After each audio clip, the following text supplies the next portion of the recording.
Kelley Paul. Rand is on the radio today speaking out about how he formed the National Board of Ophthalmology in 1997. But I really wanted to speak out on this issue as well, because it is an example of what Rand has done his entire adult life: stand up to the status quo and hypocrisy. And now some in the media are distorting this issue for their own agenda. First and foremost, I want people to understand that this issue has absolutely nothing to do with Rand's medical license, which is completely different and overseen by the state medical board. In his 17-year career as a surgeon, Rand has never been reprimanded from the state medical licensure boards. He is fully licensed, in good standing, and has full privileges to both hospitals here in Bowling Green. Rand has performed surgery nearly every week for 17 years and has operated on thousands of patients. He is a skilled and dedicated doctor, as is evidenced by his very busy and thriving practice. The issue the media is trying to conflate is a protest that Rand led against the ABO, American Board of Ophthalmology, which is a private professional group that issues its own board certification. When Rand finished his residency at Duke University, which is one of the most prestigious residencies in the country, he took his ABO test as soon as he was eligible and passed them on his first attempt. He also passed them every year he took them during his residency. Even though he passed their boards and was a member of the ABO, he immediately became a very vocal critic. You see, in 1992, the ABO passed a rule change requiring all physicians to recertify their boards tests every 10 years to maintain certification. Sounds like a good idea, right? Rand agreed, except it wasn't all physicians. They inserted a grandfather clause exempting all doctors who had passed their boards before 1992. In other words, just the new doctors had to recertify. Those with a vote quickly exempted themselves from following their own rule. In his national protest, Rand asked, if the ABO thinks that quality of care would be improved by board testing every decade, shouldn't this apply to all doctors and not just the youngest?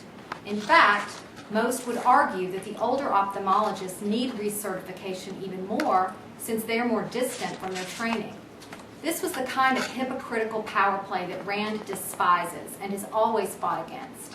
It reminds him of Congress passing health care legislation but exempting themselves from their own laws. It is clear that this is not a quality of care issue. Keep in mind that the ABO is a private group. They charge thousands of dollars for their test, and it is only given in large cities each year, requiring travel time and expense. Rand spoke out about this at state meetings, collecting proxy votes to try to get the rule to apply to all doctors to fight the hypocrisy. I find it ironic that the media never responded to our press releases and efforts to get coverage on this issue 13 years ago. But now they're trying to distort his principled stand into something shady. I ask you, if you're trying to do something below board, do you speak out at your state meetings across the state? Do you send mailings to all of your peers and colleagues in ophthalmology across the nation, asking them to take a stand with you and join you in forming a new group with equal testing requirements for all? Again, this has nothing to do with continuing medical education.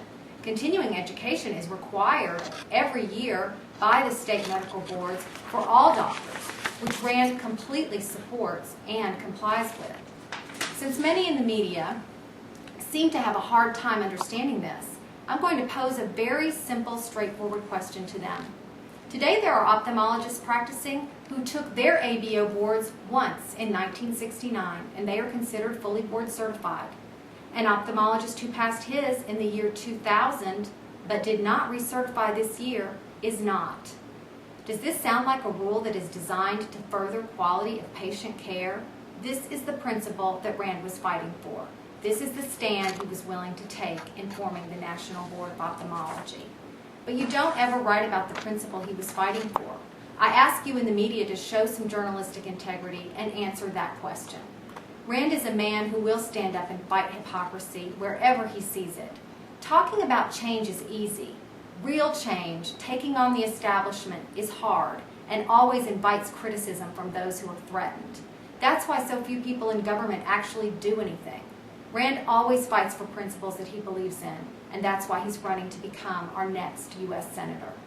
Thank you.